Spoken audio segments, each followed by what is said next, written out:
É isso aí, galera. Bora reagir a mais um vídeo aqui dos canais, do canal SBT Esporte, ao qual já quero estar deixando os créditos.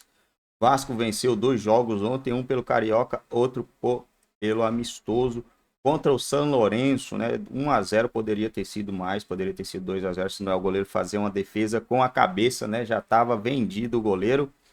Teve uma taça no final lá, simbólica, né? Do amistoso.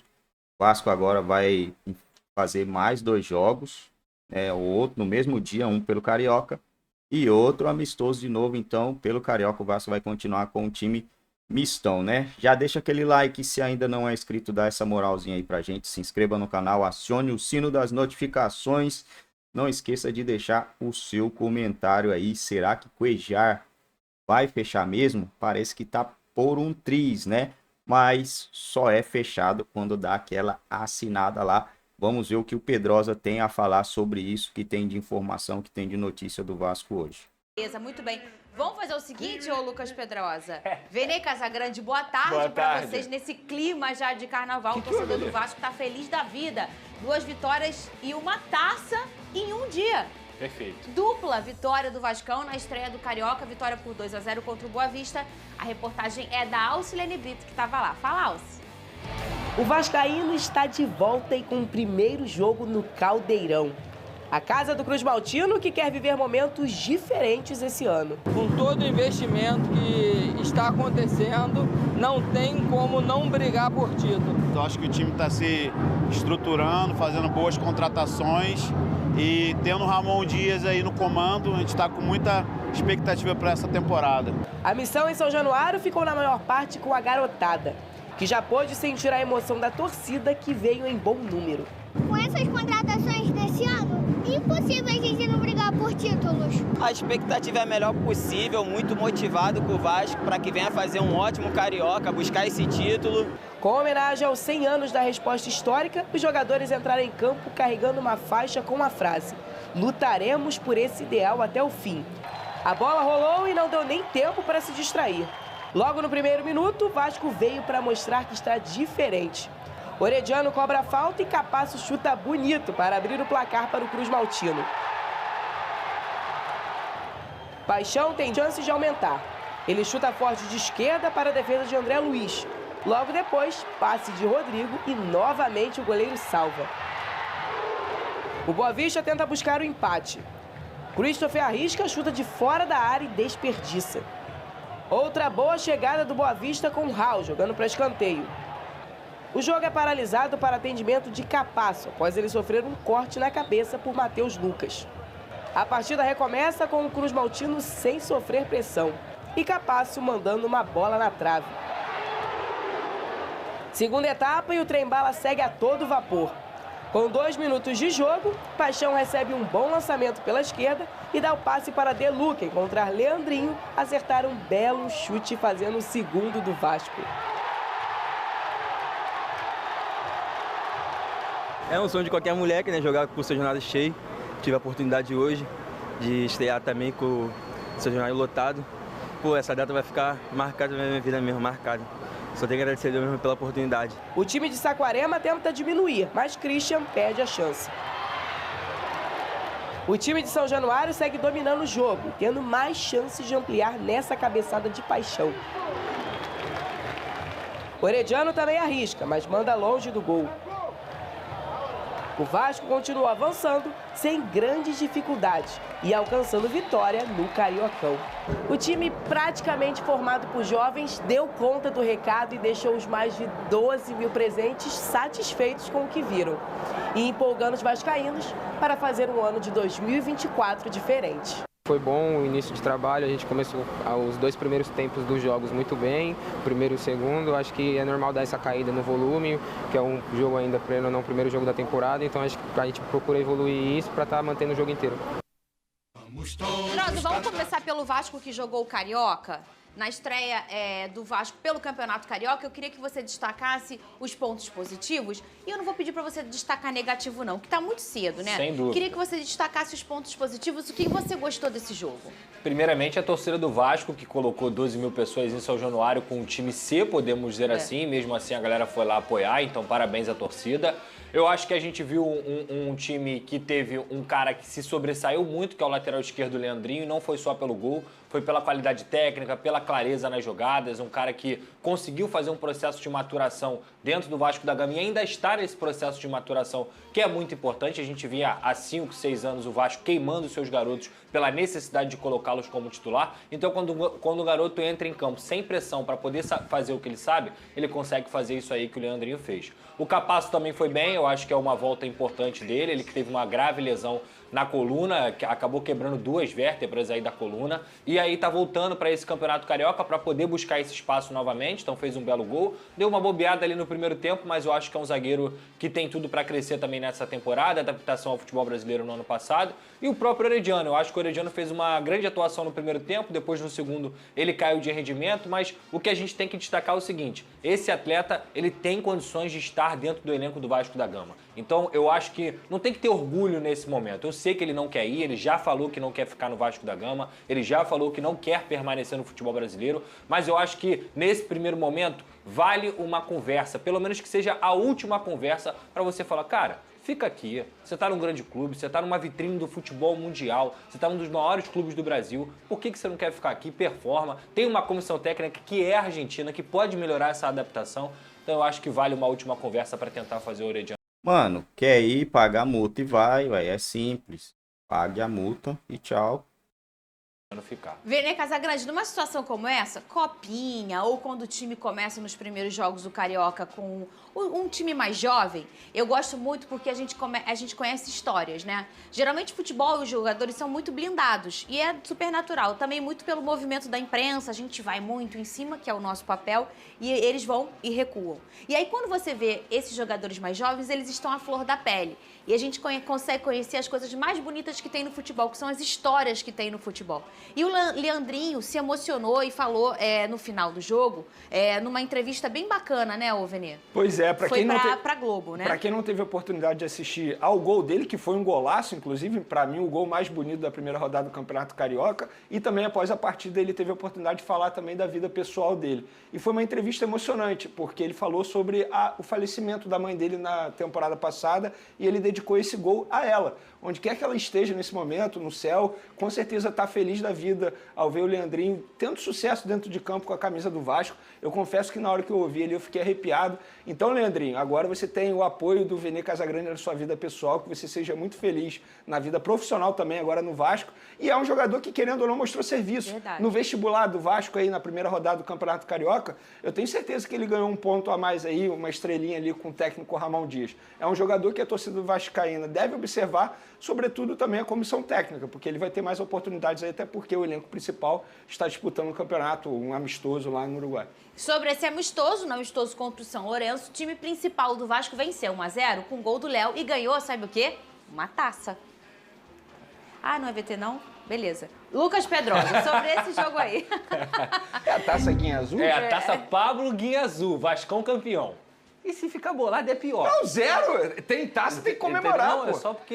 Eu sou adepto, ó, para o ímpar, ganhou, comemora. Perfeito, velho. É isso. Exatamente. Tá aí, ó. Tá aí, ó. Então podemos dizer que é campeão! Olha só. Título internacional! É o quarto? Esse risinho dele me irrita, tá? Porque ele tá debochando. Tá não. Tá sim. Não tô. Ele tá na resenha. A vida é uma festa. Esse é o Vasco principal, a gente chama, né? O Vasco principal, nesse jogo, sentiu um Vasco tenso, um Vasco solto, um Vasco igual? Acho que a gente tem que levar em consideração sempre que é o primeiro jogo, que o São Lourenço está na Libertadores, foi o terceiro colocado do Campeonato Argentino, então não era uma baba, é melhor do que todos os times pequenos do Campeonato Carioca, por exemplo.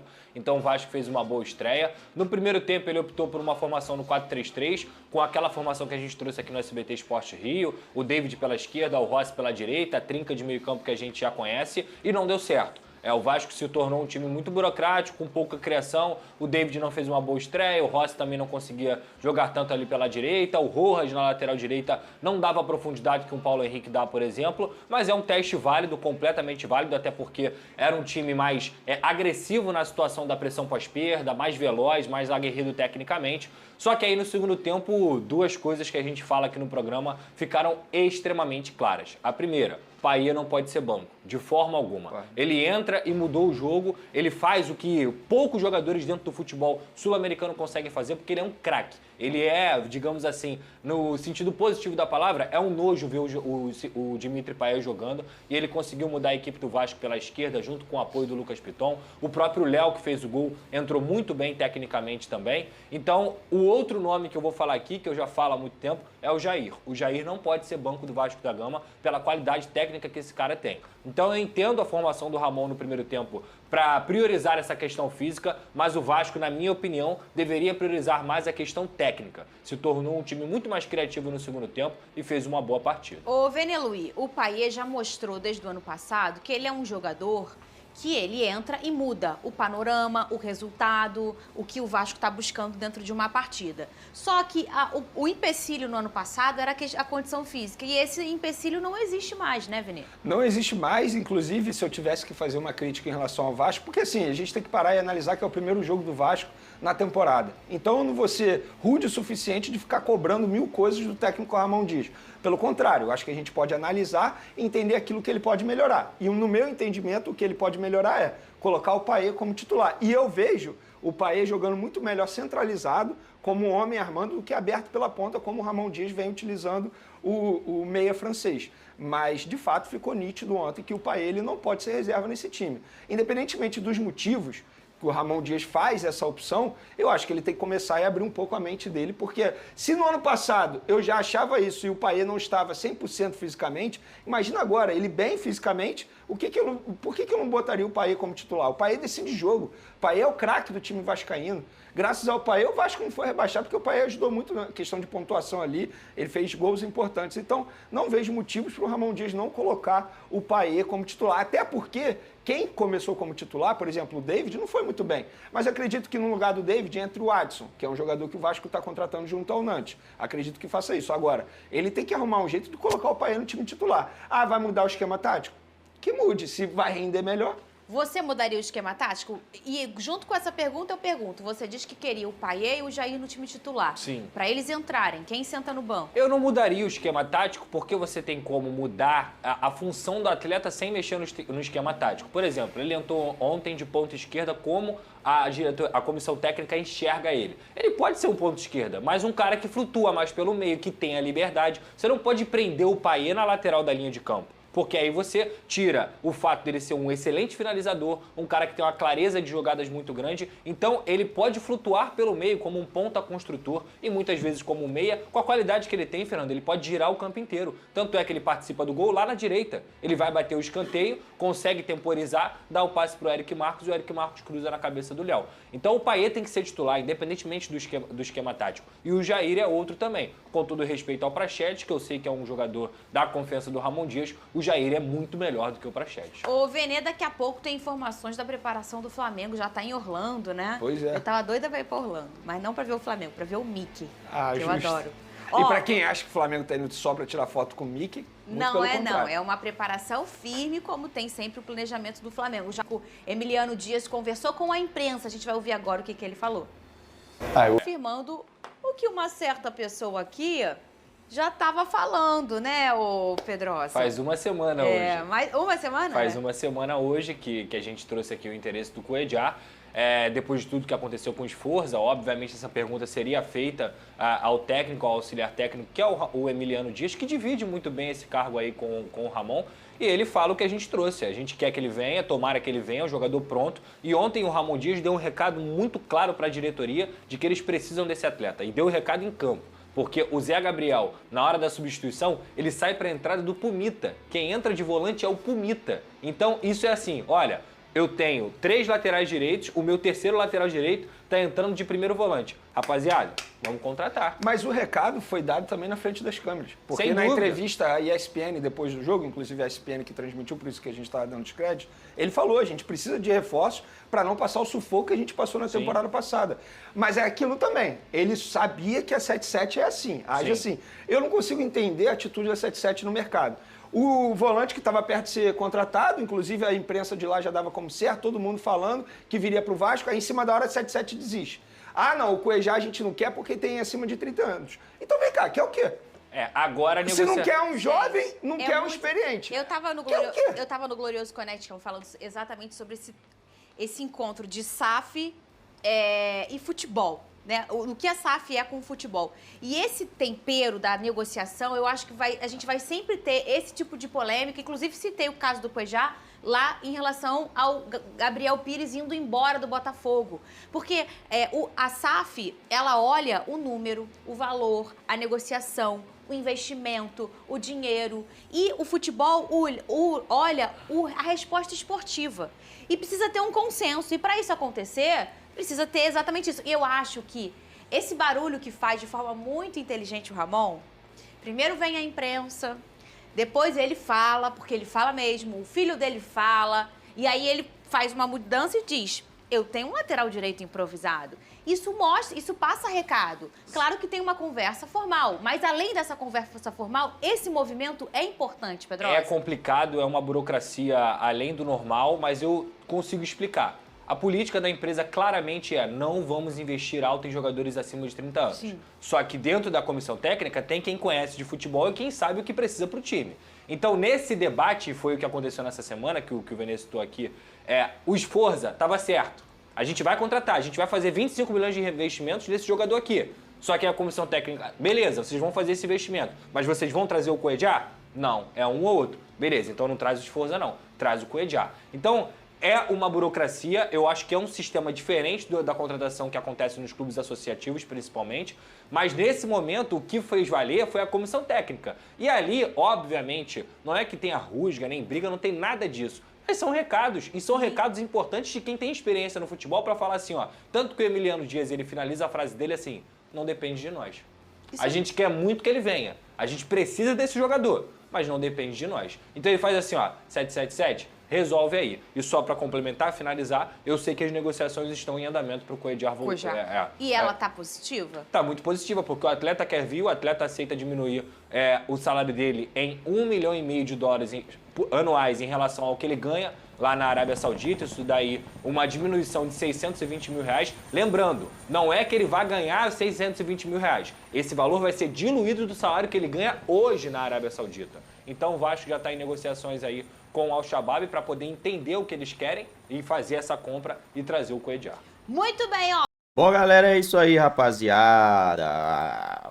Provavelmente, certamente será Cuejá, será jogador do Vasco da Gama e vai cobrir muito bem a função dele, né? É um excelente jogador, 30 anos, tem 3 anos aí para queimar, né? Dá para o jogador queimar de boa, em alto nível ainda, eu acho que dá para ele queimar uma lenha durante 3 anos. E sobre o Orejano, né? Cara, se ele não quer ficar, acha alguém que paga a multa e dá no pé, né? Tem essa. Ah, eu não quero ficar. Não, você não quer ficar, tudo bem, a gente pagou 20 milhões. Mais de 20 milhões para você ficar aqui, né? Agora, você vai embora? Ah, vou embora. Então você paga a multa, chefe. Você paga a multa, você joga, e se você ficar fazendo buraco doce, né? A gente vai te dar uma multa por isso, por você ficar fazendo buraco doce de não querer jogar aqui. Então, você vai poder acabar aí, tá estragando seu futuro e etc e tal, né? Mas parece que tem um clube da MLS que quer contratar o Orejano, né? E o Cuejá provavelmente será jogador do Vasco, né? Tá tudo praticamente certo. Se os caras estavam praticamente assinado com um jogador e de repente desfaz toda a papelada, é porque esse outro aqui vai ser jogador do Vasco, né, galera? Não tem muito aí o que falar, né? Nos últimos dias, o nome de Gustavo Cuejá E João Esporras vem sendo muito ventilado dentro do São Januário. Os dois atuam em uma posição carente do elenco com o primeiro.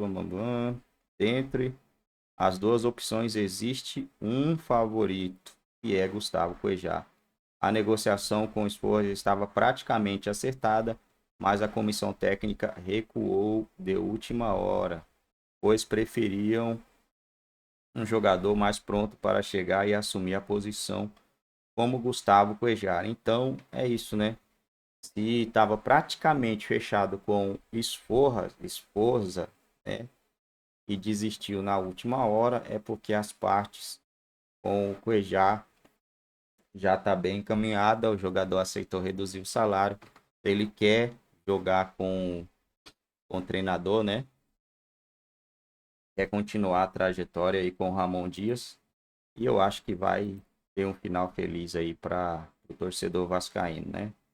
Vamos ver se tem mais alguma coisa. Ah, esse aqui, né? Esse jogador aqui, o Luciano Rodrigues, entrou aí time europeu na briga, né? Então já era, o Vasco não vai, eu acho, conseguir. E nem vai entrar em leilão também por jogador algum, né? O resto é isso, rapaziada. O Vasco vai fazer mais 2 jogos. Mais um jogo, quer dizer, com a molecada pelo Carioca. Depois o Vasco volta no primeiro clássico, né? O clássico vai ser no mês que vem, dia 4. Primeiro clássico, Vasco e Flamengo. Ainda não sei se o jogo vai ser em São Januário ou se o jogo vai ser no Maracanã. Eu acho que esse jogo deveria ser no Maracanã, né? O mando é do Vasco. E aí, geralmente, esses dois, né, Vasco e Flamengo, eles repartem ali a receita para lotar. Repartem não, receita não, a meio, né? No Maracanã fica bem melhor. Metade torcida do Vasco, metade torcida do Flamengo. No próximo jogo, a mesma coisa, metade aí, em questão de torcida, beleza? Se ainda não é inscrito, dá essa moral aí pra gente, se inscreva no canal. Deixe o seu like, acione o sino das notificações. Não esqueça de deixar o seu comentário, o que vocês estão achando do mercado da bola do Vasco e o jogo do Vasco, né? O Vasco que venceu um time que está na Libertadores, né? São Lourenço, toda hora me vem esse tal de Cerro Porteño na cabeça. São Lourenço está na Libertadores e o Vasco venceu e venceu bem, poderia ter feito mais gols.